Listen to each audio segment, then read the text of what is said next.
Good evening सभी को। कैसे हैं आप लोग? How are you? I am fine and hope you are all well and just your days is going on very smoothly and very actually very impressively. Okay, so in this quarantine days, actually everyone is staying at home and everyone is doing their work in their home. Okay, so that's why this days actually it's time to share the views, it's time to share the experiences with the family members, it's time to spend too much time with the family members as well. So just stay at home and stay well and stay healthy in this quarantine days and don't be infected by this deadly virus. And for that you should not go outside without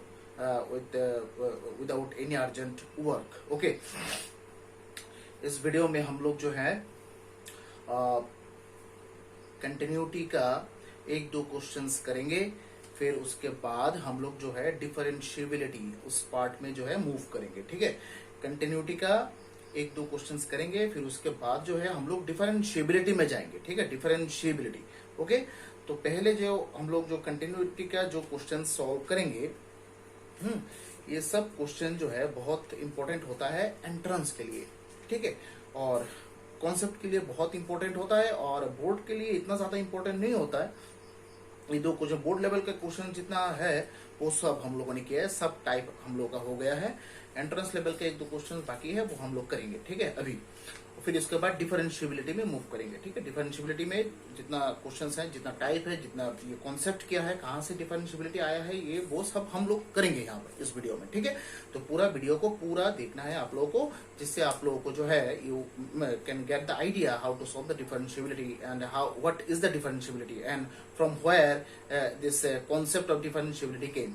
okay, so if this video may be lengthy, but it is very much important to watch the video fully, okay, to get the idea how to solve the differentiability and the continuity part as well. Okay, so myself Ovik Roy from the Mathematics Icon channel, your mathematics teacher, and I am presenting various topics and various chapters from the mathematics subjects as well from 11th and 12th class. Okay, and in the morning session I had uploaded a video for the JEE main and advanced candidates. Okay, to just see the video and see the lectures as well.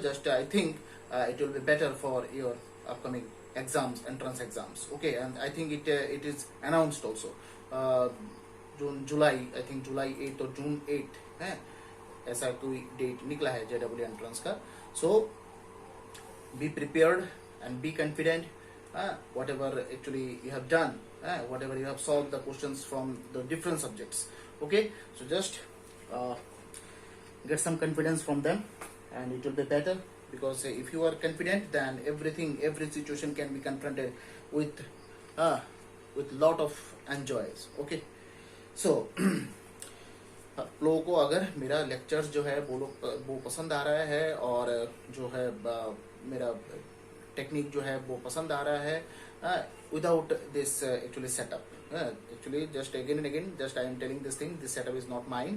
Okay, so my setup is in the different place, but just due to this lockdown and this quarantine days, for this quarantine days I have been stuck in one place, and that's why just I am preparing this video in this setup. Okay, so just subscribe, like and share दो मेरी teaching के ऊपर, मेरे presentation के ऊपर। ठीक है, okay, इस सेटअप के ऊपर मत दो। ठीक है, अब आओ हम लोग जो है आज लोग यहाँ पर डिफरेंशिएबिलिटी जो है, डिफरेंशिएबिलिटी देखेंगे। ये क्लास 11th में डिफरेंशिएबिलिटी का ये जो कॉन्सेप्ट है हम लोगों ने 11th में जो है पढ़ा है डिफरेंशिएबिलिटी में। और आई थिंक ये डिफरेंशिएबिलिटी कॉन्सेप्ट कहाँ से आया, first principle of the differentiation ये कहाँ से इंट्रोड्यूस किया गया, कैसे आया है, ये सब भी हम लोगों को यहाँ पर डिस्कस करेंगे। ठीक है, 11th में भी आप लोगों ने किया होगा शायद, और अभी जो है मैं डिस्कस करूंगा। देखो ठीक लगता है कि नहीं। ठीक है, अब देखो यहाँ पर ये फिगर जो है थोड़ा ड्रॉ करना है आप लोगों को। ठीक है, अच्छा, यहाँ पर ये जो पॉइंट है Q पॉइंट, मिडिल में जो पॉइंट है, इसका कोऑर्डिनेट होता है x, fx। ठीक है, इनपुट आउटपुट। ठीक है, एक्स इनपुट है और आउटपुट, इनपुट आउटपुट मिलके ही जो एक पॉइंट का कोऑर्डिनेट जो है वो बनता है, ठीक है। और ये जो है एक्स के सामने जा रहे हो, that means x plus h और f of x plus h, ठीक है।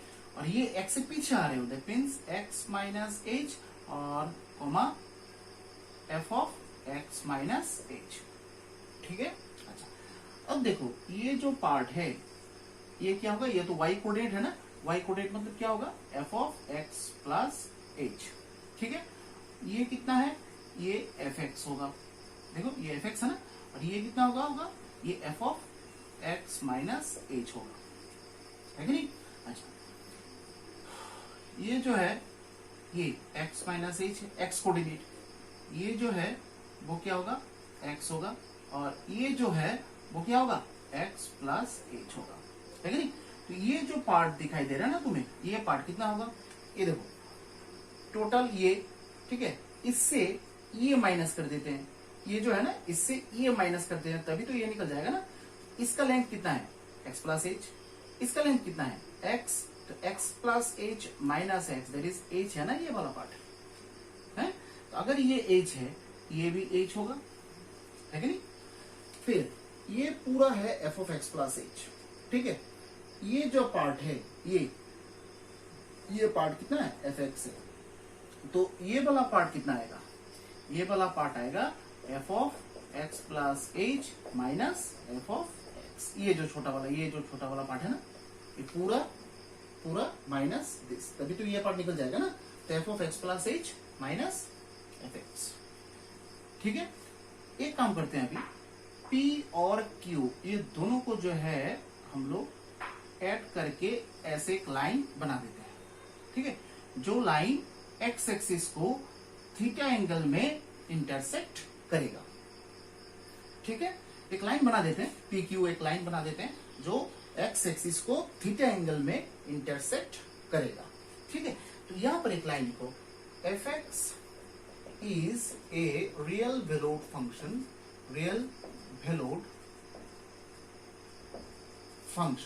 where p x plus h comma f of x plus h, q x comma f x and r x minus h comma f of x minus h, है कि नहीं। तीनों point line on F x, 3 point हम लोगों ने लिया है, ठीक है। P Q is a line joining P and Q, P और क्यू पॉइंट ऐड करके हम लोगों ने एक लाइन बनाया है, and the angle with positive x axis is कितना होगा, थीटा, हम लोगों ने लिया है यहां पर, देखो थीटा, ठीक है। हो गया, फिगर समझ में आया। एक कार्व हम लोगों ने लिया है जिसका नाम एफ एक्स है। अब कार्व के ऊपर 3 पॉइंट हम लोगों ने लिया है पी क्यू आर, और पी क्यू आर का कोऑर्डिनेट जो है वो ऐसा होता है, ठीक है। तो हर जगह जो ये पूरा फिगर को है पूरा एनालिसिस करना है आप लोगों को, ठीक है। अब आओ नेक्स्ट फेज में जाते हैं, ठीक है। हियर ये जो है ना, ये जो ट्राइंगल है, एक ट्राइंगल बनता है ना यहाँ पर, देखो तो ट्राइंगल है कि नहीं। अच्छा, इस पॉइंट जो है, ये पॉइंट का नाम हम लोग देते थे कुछ, suppose p q r s दे देते हैं, ठीक है। इस पॉइंट का नाम एस दे देते हैं, है कि नहीं। अच्छा, यहाँ पर फॉर ट्राइंगल ऐसे लिखो, for triangle P Q S, for triangle P Q S, for triangle P Q S. ये अगर थीटा हो, ये एंगल अगर थीटा है, ये लाइन और ये लाइन दोनों पैरेलल है ना। अब ऐसे क्लास 6-7 में ऐसे क्या होगा, interior angles on the same side, ये दोनों एंगल जो है सेम होता है ना, corresponding angle on the same sides, ये दोनों एंगल सेम होता है। क्यों, ये दो लाइन अगर पैरेलल हो, दो लाइन अगर पैरेलल हो तभी ये दोनों इक्वल होगा। तो यहाँ पर ये दोनों लाइन जो है पैरेलल है ना, तो ये एंगल भी क्या होगा, थीटा होगा ना, है कि नहीं। तो for triangle PQS tan theta equals to tan theta equals to tan theta क्या होगा, tan theta क्या होगा बोलो तो, height by perpendicular by base, that means PS by QS perpendicular by base, ठीक है। तो PS उसका वैल्यू हम लोगों ने क्या निकाला था, ये देखो PS का value f of x plus h minus f of x by ये QS का वैल्यू कितना है, ओ देखो QS का वैल्यू क्या है, h बाय h, ऐसे लिख सकते हैं ना, ठीक है ना। So here slope of PQ, ये tan थीटा जो है PQ का स्लोप है ना, देखो tan थीटा PQ का स्लोप है। स्लोप कैसे निकाला जाता है, एक एंगल जो पॉजिटिव एक्स एक्सिस के साथ बनाया गया किसी एक लाइन के द्वारा, फिर उसके बाद उसका जो टेंजेंट वैल्यू होगा वही उसका स्लोप होता है। यहाँ पर अगर थीटा एंगल बनाया गया है एक्स एक्सिस के साथ, तो उसका टेंजेंट क्या होगा, tan थीटा, ओके। तो tan थीटा का वैल्यू हम लोगों ने निकाला है, तो स्लोप ऑफ PQ क्या होगा, यहाँ पर f of x plus h minus f of x by h, है कि नहीं, ठीक है। अब आओ ये एक नाम काम करो, उसको इक्वेशन नंबर 1 देकर रख दो, बाद में अगर जरूरत लगे हम लोग करेंगे। Now if P tends to Q, अगर P पॉइंट जो है Q के तरफ आ जाए, दैट मीन्स P पॉइंट का कोऑर्डिनेट क्या है, x plus h, f of x plus h। अब P पॉइंट जो है धीरे धीरे Q पॉइंट के तरफ आ रहा है, ठीक है ना। तो यहां पर देखो, तो एक फिगर, अगर यहां पर ये P पॉइंट है और ये जो है Q पॉइंट है, ठीक है, ये दोनों ऐसे लाइन है। अब P पॉइंट धीरे धीरे Q के तरफ आ रहा है, दैट मीन्स सपोज यहां पर आ गया, तो ये लाइन ऐसा बनेगा, यहां पर आएगा ऐसा बनेगा, यहां पर आएगा ऐसा बनेगा, ऐसे करते करते ऐसा एक पोजीशन आ जाएगा जब P पॉइंट जो है Q पॉइंट में आ जाएगा। P पॉइंट और Q पॉइंट जो है एक पोजीशन में आ जाएगा। आने के बाद एक लाइन जो है वो ऐसे निकलता है जो Q पॉइंट को जो है टच करके निकलता है कि नहीं, टच करके निकलता है ना। देखो जितना तुम P पॉइंट जो है, जितना P पॉइंट Q पॉइंट की तरफ आएगा, उतना ही जो है लाइन ऐसा था ना, धीरे धीरे ऐसा होता रहेगा, है ऐसा होते होते होते ऐसा एक पोजीशन आएगा जब P पॉइंट और Q पॉइंट जो है एक ही पोजीशन में आ जाएगा, तब ये जो लाइन है वो देखो कार्व का जो दिखाई दे रहा है ना, कार्व का टेंजेंट हो रहा है कि नहीं, देखो तो कार्व का टेंजेंट हो रहा है ना। और जितना P पॉइंट जो है Q के तरफ आएगा, Q से तुम P के तरफ जाओगे तो दैट मींस x का वैल्यू बढ़ता रहेगा, x प्लस h, ठीक है ना। अब जब Q पॉइंट जो है P पॉइंट Q के तरफ आ रहा है, दैट मींस h का वैल्यू कम हो रहा है ना, यहाँ पर देखो तो h का वैल्यू क्या हो रहा है, कम हो रहा है ना, है। तो जितना h का वैल्यू कम होता रहेगा उतना ही लाइन जो है वो ऐसा होता रहेगा। अब ऐसा होते होते जब P पॉइंट Q पॉइंट के ऊपर आ जाएगा, तब h का वैल्यू क्या होगा, यहाँ पर तो Q पॉइंट में देखो h तो है ही नहीं, दैट मींस h का वैल्यू यहाँ पर 0 है, x plus 0 f of x plus 0, that means P point जितना Q पॉइंट की तरफ आएगा उतना ही डिफरेंस जो है वो कम होता रहेगा। डिफरेंस जितना कम होता रहेगा, दैट मींस h का वैल्यू जो है वो 0 की तरफ टेंड करेगा, है कि नहीं। सो दैट मींस यहाँ पर अगर ये लाइन अगर लिखूं, देखो तो if P tends to Q then h tends to 0, h tends to 0 लिख सकते हैं, ऐसा है। तो दैट मीन्स देखो ये जो PQ लाइन है, जितना P पॉइंट सामने आता रहेगा, तब ये जो लाइन है वो ऐसा होते होते देखो ऐसा एक न्यू लाइन बनेगा, डॉटेड लाइन जो है ये जो है एक्स एक्सिस को सपोज शाई एंगल में इंटरसेक्ट करता है कि नहीं, है। सो दैट मीन्स यहाँ पर PQ लाइन जब पहले फर्स्ट पोजीशन में था, एंगल कितना बनाया था, थीटा एंगल। अब ऐसा होते होते एंगल तो चेंज हो गया ना, एंगल चेंज हो गया, कहां पर हो गया, शाई हो गया। और जब ये एंगल शाई हो जाएगा तब एज का वैल्यू कहां पर होगा, टेंड्स टू जीरो है ना। जितना एज का वैल्यू जीरो की तरफ आ रहा है उतना ही यहाँ पर एंगल भी चेंज होता रहा है, ठीक है ना। देख सकते हो यहाँ पर ये लाइन ऐसा था, जितना पी जो है क्यू की तरफ आ रहा है तब लाइन जो है ऐसे ऐसे ऐसे ऐसे ऐसे ऐसे होता रहेगा ना, तो एंगल भी चेंज होगा, न्यू एंगल बनेगा। न्यू एंगल यहाँ पर क्या है, शाई है, वो भी लिख दो। एंड थीटा टेंड्स टू शाई, थीटा टेंड्स टू शाई, है कि नहीं, ठीक है। नाउ सो यहां पर फ्रॉम वन टेन थीटा था ना, अब टेन थीटा जो है tan psi equals to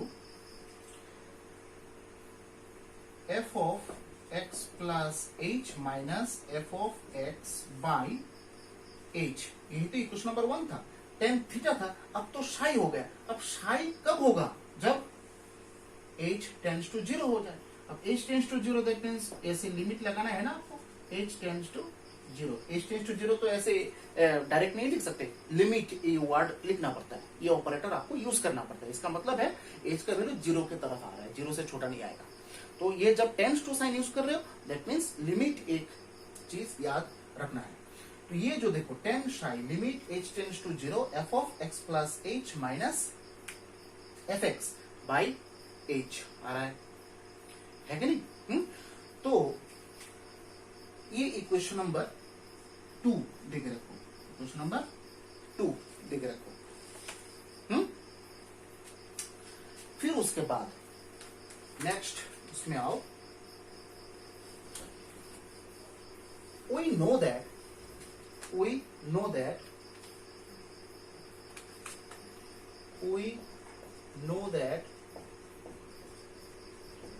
slope of the line,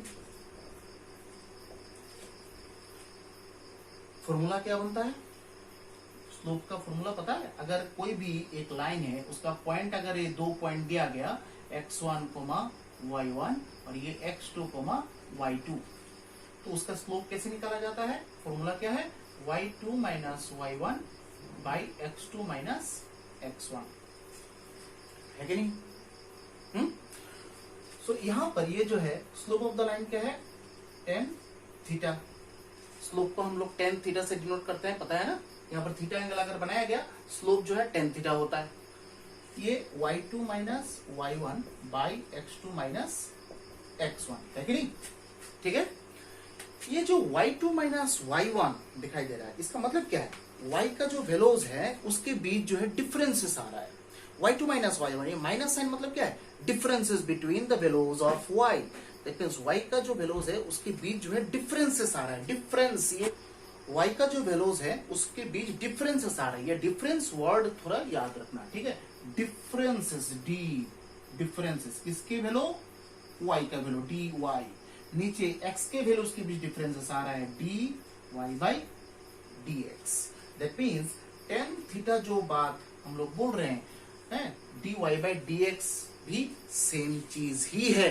that means एक स्ट्रेट लाइन का जो स्लोप है, क्लास 11th में हम लोगों ने पढ़ा था कि टेन थीटा होता है slope, tan theta equals to means slope of one line, ठीक है। अब एक न्यू इंट्रोड्यूस के न्यू कॉन्सेप्ट जो है वो इंट्रोड्यूस हो गया, वो है कैलकुलस पार्ट में किसी लाइन का स्लोप जो है वो टेन थीटा से नहीं, एक्चुअली वो dy बाई dx से डिनोट किया जाता है। दोनों एक ही चीज है, dy बाई dx जो बात है यहाँ पर टेन थीटा जो है वो सेम ही बात है। दैट मींस टेन थीटा जो बात होगा और dy बाई dx सेम बात ही होगा, है कि नहीं।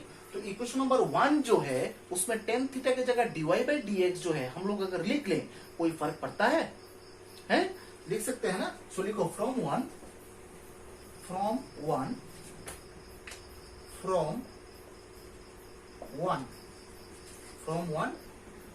टेन थीटा की जगह क्या लिखना है, dy by dx equals to f of x plus h minus f of x by h, tan theta, है कि नहीं।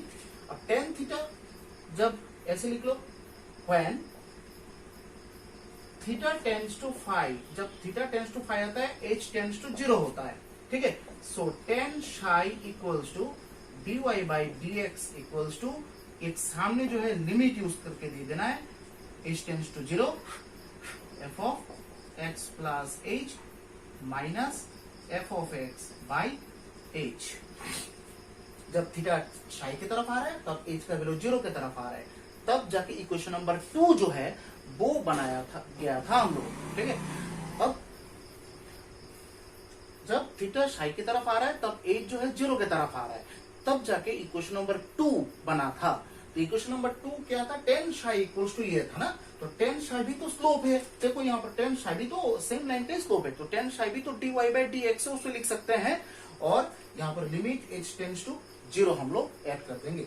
तो फाइनली हम लोग को क्या मिला, dy by dx equals to limit h tends to 0 f of x plus h minus f of x by h। ये इसको थोड़ा बॉक्स करके लिख दो, ठीक है। तो dy by dx equals to limit h tends to 0 f of x plus h minus f of x by h। इसको बोला जाता है the first principle of the differentiation. That means from there the differentiation concept was introduced, was discovered firstly, okay. So by getting this concept, you will actually get to know from where this differentiation concept was introduced and how a function can be differentiated with respect to something, okay. So this type of concepts actually was discovered from this geometrical interpretation of the differentiation. You can get the heading also, just in the starting, in the beginning, geometrical interpretation of the differentiation, geometrical interpretation of differentiation, ठीक है। ये heading तुम लोग दे सकते हो, और इसको बोला जाता है, एरो दे के लिख लो, first principle of differentiation, first principle of differentiation. I think in class 11 you have solved various questions regarding this first principle, okay, and in the board level exams I think in various exam this question is to come, using first principle find the differentiation of fx equals to something, कुछ दिया गया, फिर आपको first principle use करके जो है differentiation जो है वो निकालना है, ठीक है। तो फर्स्ट प्रिंसिपल कहां से आया, यही है main concept, geometrical interpretation of the differentiation chapter, okay. So यहां से ही डिफरेंशिएबिलिटी है, ये डिफरेंस बोलोगे सर डिफरेंशिएशन और डिफरेंशिएबिलिटी में क्या डिफरेंस है, कुछ डिफरेंस नहीं है, यहाँ पर टेंसेस का डिफरेंस है। डिफरेंशिएबिलिटी मींस ये एडजेक्टिव होता है, ठीक है, और डिफरेंशिएबल है, एक्चुअली डिफरेंशिएबल जो है वो एडजेक्टिव होता है, और डिफरेंशिएबिलिटी जो है वो प्रॉपर्टी नेम है, जो प्रॉपर्टी यूज करके तुम एक पर्टिकुलर फंक्शन को डिफरेंशिएशन करोगे उसको बोला जाता है प्रॉपर्टी नेम। प्रॉपर्टी नेम यहाँ पर क्या है, डिफरेंशिएबिलिटी, ओके, ठीक है। तो ये प्रॉपर्टी होता है डिफरेंशिएबिलिटी का, तो ये होता है डिफरेंशिएशन का जो है, यहां से ही शुरू हुआ था डिफरेंशिएशन कॉन्सेप्ट, ओके। अब इसको ही बेस करके हम लोग जो है सामने जो है प्रोसीड करेंगे, ठीक है।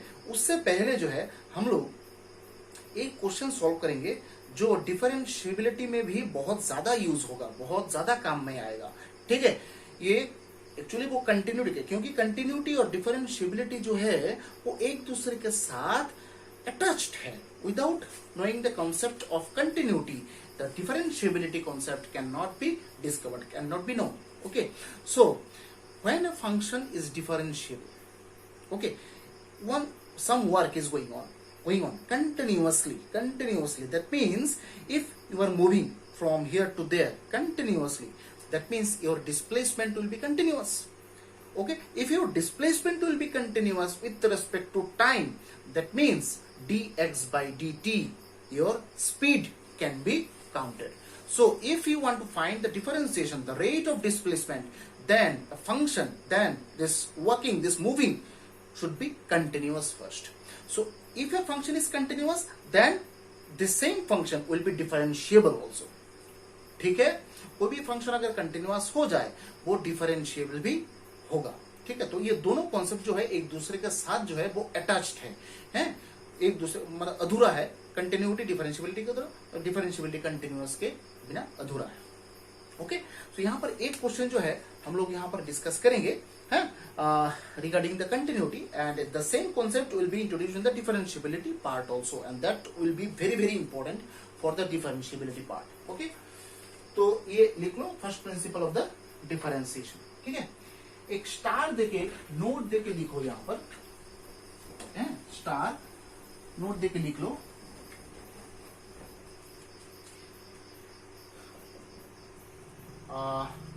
examine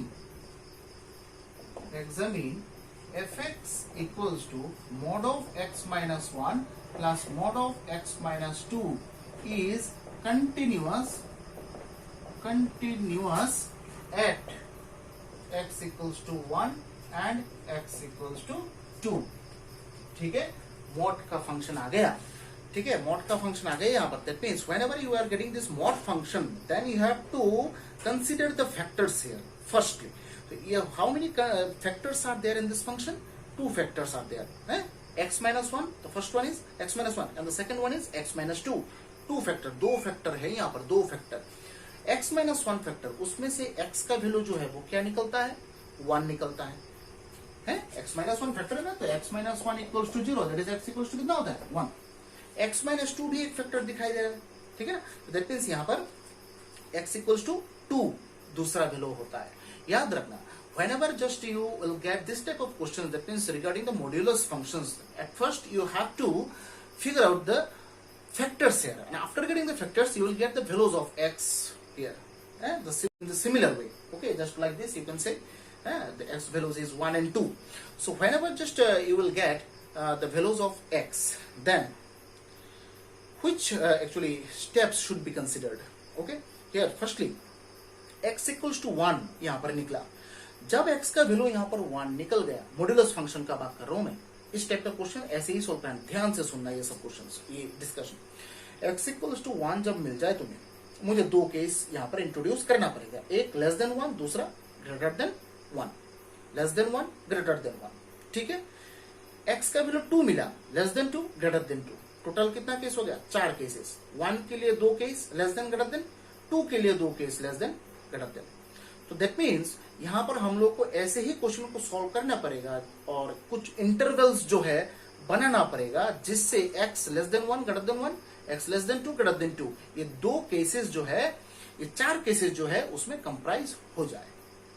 तो all the 4 cases should be comprised whenever the interval is going to be constructed. Okay, just remember this word. Okay, just you have to keep this thing in your mind whenever just you are going to construct the intervals here. Okay, so fx equals to, just write fx equals to mod of x minus 1 plus mod of x minus 2. Very good. For that, from the modulus function, as you all know that mod x plus x, that means x greater than 0, and minus x when x less than 0. 2 cases आता है. Similarly जब mod of minus x minus 1 होगा, तब plus of x minus 1 when x greater than 1, minus of x minus 1 जब x less than 1. Similarly x minus 2 जब होता है, x minus 2 होगा जब x greater than 2 होगा, और माइनस ऑफ x minus 2 होगा जब x less than 2 होगा. जैसे कोई भी मॉड्यूलस फंक्शन को अगर आपको तोड़ना है, अब उसको स्प्लिट करना है, you have to use this formation. Okay, तो यहां पर देखो मॉड ऑफ x माइनस के लिए देखो 2 केसेस, यहां पर 2 केसेस, टोटल 4 केसेस यहां पर आपको निकालना है. तो आपको इंटरवल ऐसे ही बनाना है जिससे ये 4 केसेस जो है कंप्राइज हो जाए उसमें. ठीक है, अब आओ हम लोग यहाँ पर इंटरवल जो है खुद से बना रहे हैं. ठीक है, अब याद रखना इंटरवल जब बनाओगे तुम, डिफरेंसेस जो है ना, डिफरेंसेस ऑल टाइम 1 डिफरेंस रखना है. 1 कोशिश करना है कि 1 डिफरेंस ही रखे हैं. ऐसा बहुत स्पेशल केस, बट 1 से ज्यादा नहीं होगा. कुछ कुछ ऐसे केस होगा उसमें 1 से छोटा भी हो सकता है, वो केस हम लोग अलग से डिस्कस करेंगे. ठीक है, जनरली ये याद रखो जब आप लोग इंटरवल यहाँ पर बना रहे हैं, वो इंटरवल जो है 1 डिफरेंस करके ही बनाना है मुझे, बस हो गया. ठीक है, अब आओ यहाँ पर देखो fx इक्वल्स टू ये दे गया ना. अब जो है fx इक्वल्स टू ऐसे सेकंड ब्रैकेट है बना करके देना है. फर्स्ट इंटरवल हम लोग चूज कर रहे हैं, देखो ठीक तरह से 0 less than x less than 1, 0 less than x less than 1। फिर हम लोग चूज कर रहे हैं 1 less than x less than 2, दूसरा इंटरवल। तीसरा इंटरवल है 2 less than x less than 3। तो हर जगह देखो यहाँ पर 1 1 1 डिफरेंस हो रहा है ना। क्यों हम लोगों ने ये इंटरवल चूज किया? क्योंकि हम लोग को कंटिन्यूअस चेक करना है ना, at x equals to 1 at x equals to 2। तो एट x इक्वल्स टू 1 अगर हम लोग को चेक करना है तो less than 1 greater than 1 case तो कंसीडर करना पड़ेगा यहाँ पर। तो यहाँ पर देखो हम लोगों ने बना लिया है, लेस देन 1 केस भी इंट्रोड्यूस हो गया, ग्रेटर देन 1 केस भी यहाँ पर इंट्रोड्यूस हो गया। तो यहाँ पर x इक्वल्स टू 2 में अगर चेक करना है, x लेस देन 2 भी कंसीडर करना है, ग्रेटर देन 2 भी आपको कंसीडर करना है। ठीक है, अब इंटरवल यहाँ पर बन गया और जरूरत नहीं है, चारों केसेस आ गया, less than 1 greater than 1, less than 2 greater than 2, चारों केसेस यहाँ पर बन गया। तो और इंटरवल बनाना यहाँ पर जरूरत नहीं है। ठीक है, अब आओ ये 0 से 1, 1 से छोटा वाला केस ये है ना, 1 से छोटा। तो 1 से छोटा ये है तुम लोग का जो है मेन फंक्शन जो है गिवन है। जो इसका आंसर क्या आएगा देखो यहाँ पे लिखा हुआ है, जब x लेस देन 1 है तब इसका आंसर क्या है, माइनस ऑफ x माइनस 1, बीच में क्या साइन है, प्लस। फिर 1 से छोटा चूज करना है ना, तो 1 से छोटा ये जो फंक्शन है ये, इसमें 1 से छोटा चूज करो। तो सपोज 1 से छोटा 0.5 चूज कर रहे हैं, 0.5 माइनस 2, आंसर क्या पॉजिटिव में आ रहा है नेगेटिव में आ रहा है, नेगेटिव में आ रहा है। तो जब नेगेटिव में आ रहा है तब आपको ऐसे नेगेटिव साइन देके जो है x माइनस 2 को लिखना है। ठीक है, ठीक है, जब नेगेटिव आ रहा है तो नेगेटिव साइन सामने देना है, क्योंकि मॉड्स फंक्शन से जो है नेगेटिव वैल्यूज तो नहीं निकल पाता, पॉजिटिव वैल्यू निकल रहा है। तो यहाँ पर इसका वैल्यू नेगेटिव आ रहा है, तो सामने अगर एक नेगेटिव साइन हम लोग जो है दे दे, माइनस माइनस प्लस हो जाता है। ये मॉड्यूलस फंक्शन जो है स्प्लिट करने का तरीका है। सेकंड में 1 से ग्रेटर, तो 1 से देखो ये 1 से ग्रेटर केस है ना, तो 1 से ग्रेटर केस में देखो ये होता है ना x माइनस 1, बीच में प्लस साइन है। और ये देखो x लेस देन 2 केस यहाँ पर है, तो x लेस देन 2 के लिए ये इसका आंसर क्या होगा, ये फंक्शन का आंसर ये देखो minus of x minus 2। Third case x greater than 2, 2 से ग्रेटर मतलब x माइनस 2। और ये जो है फर्स्ट वाला, first modulus function x minus 1, उसका आंसर क्या होगा, यहाँ पर तो मॉड x माइनस 2 का तो अच्छा ठीक है, प्लस x माइनस 2 हम लोग लिख देंगे क्योंकि x ग्रेटर देन 2 है। तो हम लोग क्या करेंगे इस केस में, x ग्रेटर देन 2 कोई भी वैल्यू पुट करो, 2.5, ज्यादा वैल्यू, ज्यादा गैप नहीं लेना है, इमीडिएट कुछ एकदम नियरेस्ट वैल्यूज ही चूज करना है। जैसे 2 से ग्रेटर चूज करना है, दैट मींस 4 चूज कर दे, नहीं ऐसा नहीं होता है, इमीडिएट वैल्यू चूज करना है, 2.1, 2.2, 2.3, 2.5, तब जाके आप लोगों को एक्यूरेट जो हिसाब है वो मिलेगा।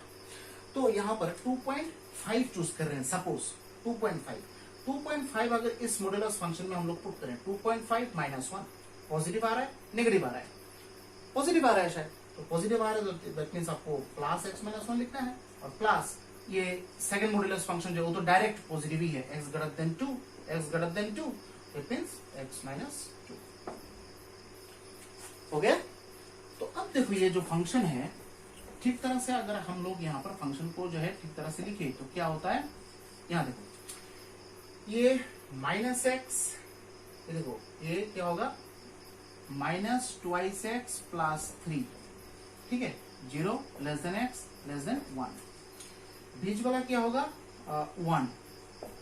1 less than x less than 2, उसमें क्या होगा 2x minus 3, 2 less than x less than 3। देखो फंक्शन जो है एकदम साफ सुथरा जो है वो बन गया है। अब हम लोग को कंटिन्यूटी चेक करना है at x equals to 1 and x equals to 2। तो अब ये फंक्शन है आप लोगों का बन गया फंक्शन। नाउ ऐसे लिखो at x equals to 1, at x equals to 1, ठीक है, LHL limit x tends to 1 minus, ठीक है, लिमिट 1 माइनस ऑफ fx। अब limit x tends to 1 minus h, 1 minus 1 से छोटा, 1 से छोटा केस ये दिखाई दे रहा है, फंक्शन क्या है माइनस ट्वाइस एक्स प्लस 3, ठीक है। तो यहाँ पर x के जगह क्या रिप्लेस करना है, 1 माइनस h, और इधर h टेंड्स टू 0 लिख देना है, which means minus 2 1 minus h plus 3। h का वैल्यू 0 अगर यहाँ पर पुट कर दे, माइनस 2 प्लस 3 दैट मींस 1 आ रहा है आंसर। देखो सिमिलरली राइट हैंड लिमिट अगर मैं निकालू, right hand limit x tends to 1 plus, ठीक है, ऑफ एफ एक्स। अब 1 प्लस दैट मीन्स 1 से ग्रेटर। अब 1 से ग्रेटर कौन सा केस होता है रे भाई? यहाँ पर 1 से ग्रेटर ये देखो, ये 1 से ग्रेटर वाला केस है ना। तो इसमें क्या है? फंक्शन 1 होता है, डायरेक्ट आंसर। कांस्टेंट फंक्शन है, देखो एफ एक्स का वैल्यू क्या है? 1 है, कांस्टेंट। तो कांस्टेंट है, दैट मींस ये जो लिमिट यूज कर रहे हैं वो यूजलेस है। कांस्टेंट वो तो वैल्यू चेंज ही नहीं करेगा ना, वो तो एक जगह ही रहेगा, ठीक है। तो डायरेक्ट इसका जो आंसर 1 डायरेक्ट लिख देना है, ठीक है, हो गया। अब जो है ये तो लेस देन 1 से छोटा 1 से ग्रेटर वाला केस जो है वो आ गया, ठीक है। अब जो है यहां पर देखो, तो अगर 1 हो जाए, x का वैल्यू अगर 1 हो जाए तो एफ एक्स का वैल्यू क्या निकलता है? यहां पर पुट करके देख लो। जो x का वैल्यू जब 1 होता है तब फंक्शन क्या दिया गया था? Mod of x minus 1 mod of x minus 2, है नहीं? उसमें x का वैल्यू 1 पुट करके देखो तो क्या हो रहा है? 1 ही आएगा। ये 1 ही आएगा। तो एक काम करो, यहां पर ये ऐसे देखो, ठीक है। 2 पुट करके देखो तो कितना आ रहा है? 2 पुट करो तो 2 पुट क्या आ रहा है देखो तो, है 2 पुट करके भी 1 ही आएगा, देखो। तो यहां पर बीच में जो है, क्योंकि देखो ये एफ एक्स क्या दिया गया है? Mod of x minus 1 plus mod of x minus 2 है ना। तो एक्स का वैल्यू जो है 1 पुट करके देखो तो 1 माइनस 1 0, 1 माइनस 2 माइनस 1 मॉड है ना, तो प्लस 1 हो जाएगा। That means plus 1 F x का वैल्यू आ रहा है जब एक्स का वैल्यू 1 चूज कर रहे हैं। तो ये लेस इक्वल्स टू भी दे सकते हैं, एक्स का वैल्यू 1 भी तो चूज कर सकते हैं ना। यहां पर भी सेम, एक्स का वैल्यू 2 चूज करें, 2 माइनस 1 1, 2 माइनस 2 0, तो इसमें भी 1 आ रहा है। दैट मींस एफ एक्स का वैल्यू 1 निकल रहा है, x इक्वल्स टू 1 के लिए भी, x इक्वल्स टू 2 के लिए भी। दैट मींस यहां पर ये जो साइन हम लोग दे सकते हैं, ठीक है।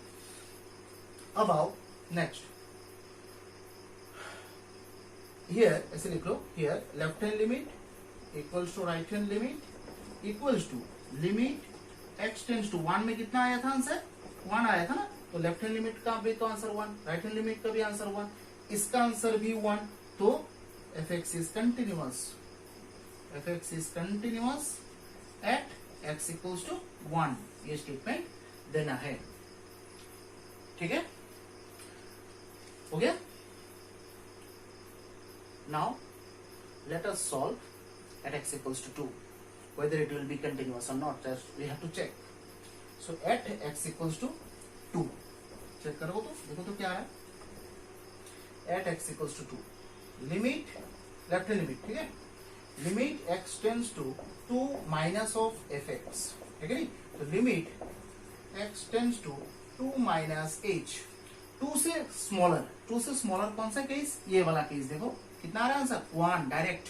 तो आंसर भी डायरेक्ट तुम्हें 1 ही लिखना है, जरूरत नहीं और करना है। यहाँ पर कांस्टेंट फंक्शन है, कांस्टेंट के ऊपर कोई भी वैल्यूज यहाँ पर चेंज नहीं होता है, तो लिमिट भी यहाँ पर यूजलेस है, डायरेक्ट 1 लिख देना है। फिर उसके बाद limit x tends to 2 plus of f x, that means limit x tends to 2 plus h, 2 से ग्रेटर वाला केस क्या है? ये 2x माइनस 3 लिख लो। तो लिमिट h टेंड्स टू 0, यहां पर x के जगह क्या रिप्लेस करना है? 2 प्लस h रिप्लेस करना है माइनस 3। दैट मीन्स यहां पर भी h का वैल्यू 0 पुट कर दो, 4 माइनस 3, आंसर 1 ही आ रहा है। सो यहां पर भी left hand limit equals to right hand limit का आंसर 1 1, और limit x tends to 2, answer 1 ही आ रहा है। So f x is continuous at x equals to 2 also. So that means this given function is continuous at x equals to 1 as well as at x equals to 2. हो गया? तो देखो कितना questions यहाँ पर डिस्कस किया गया, बहुत सुंदर सुंदर क्वेश्चंस यहाँ पर डिस्कस किया गया है कि नहीं। तो काम करो, ये डिफरेंशिएबिलिटी का कॉन्सेप्ट आज हम लोगों ने डिस्कस किया है, ठीक है। कल हम लोग जो है डिफरेंशिएबिलिटी का डिफरेंट क्वेश्चंस यहाँ पर करेंगे। डिफरेंशिएबिलिटी का क्वेश्चंस का तो आइडिया जो है 11th में आप लोग को है ही, फिर भी हम लोग ये डिस्कस करेंगे हैं कैसे कैसे सॉल्व होता है प्रीवियस ईयर का। जैसे 11th का एक क्वेश्चन हम लोग, 2 क्वेश्चन हम लोग सॉल्व करेंगे, उसके बाद 12th क्लास में मूव करेंगे, ठीक है। सो आप लोगों को अगर क्लासेस पसंद आ रहा है तो आप लोगों को सब्सक्राइब, शेयर और लाइक करना है, ठीक है, लाइक भी देना है, ठीक है। आप लोग देख के चले जाते हैं क्योंकि लाइक नहीं देते, फिर उसके बाद सब्सक्राइब भी नहीं करते, ठीक है। तो सब्सक्राइब और लाइक दिखने से जो होता है ना, एक मोटिवेशन आता है, ठीक है। नहीं, ये एक बहुत एक आप लोग नहीं समझेंगे ये, आप जब YouTube में ऐसे वीडियो बनाएंगे तब देखना कि आप सब्सक्राइबर बढ़ रहा है, लाइक्स भी बढ़ रहा है, व्यू बढ़ रहा है, दैट मीन्स एक मोटिवेशन जो है बहुत मिल रहा है, बहुत मिलता है, ठीक है। तो उस मोटिवेशन जो है वही मुझे क्या करेगा, वो मुझे this motivation will enforce me, okay, to make this videos like this, okay, in the nearest future, okay. So actually in this video just we have to stop here, okay, and in our next video we will solve different types of questions from the differentiability part, and this last question is for the continuity part. And why did I solve in this differentiability part? Because this question is very very important for the differentiability part also, okay. So that's why this question could have been done in the continuity part, but I forgot. Suddenly just I remembered this thing, so that's why in the differentiability I had solved this question here, and very important, very conceptual also. Just if you solve this type of question, then I think your IQ will be sharp, okay, will be nourished, okay. So after that, any kind of, in any situation that if you will face the actually very tough situation, then you can actually be stable with your confidence, okay. Just by solving this type of questions, your confidence will be built up, okay. If your confidence will be built up, then in any kind of situation you can be stable at that time and at that position. So just in this video we have to stop here, and subscribe, share और like कीजिए, फिर उसके बाद दोस्तों के साथ share भी कीजिए। देखिए ये क्लासेस चल रहा है, ऐसे क्लासेस चल रहा है, देखो तुम लोग जाके क्लास अगर पसंद हो तो सब्सक्राइब, लाइक और शेयर करो, चैनल को थोड़ा ग्रो कराओ, तो सर भी क्लास करने के लिए बहुत ही सर को एनकरेजमेंट मिलता है, आप लोग भी करिए, ठीक है। तो till then just stay at home, stay safe, and bye.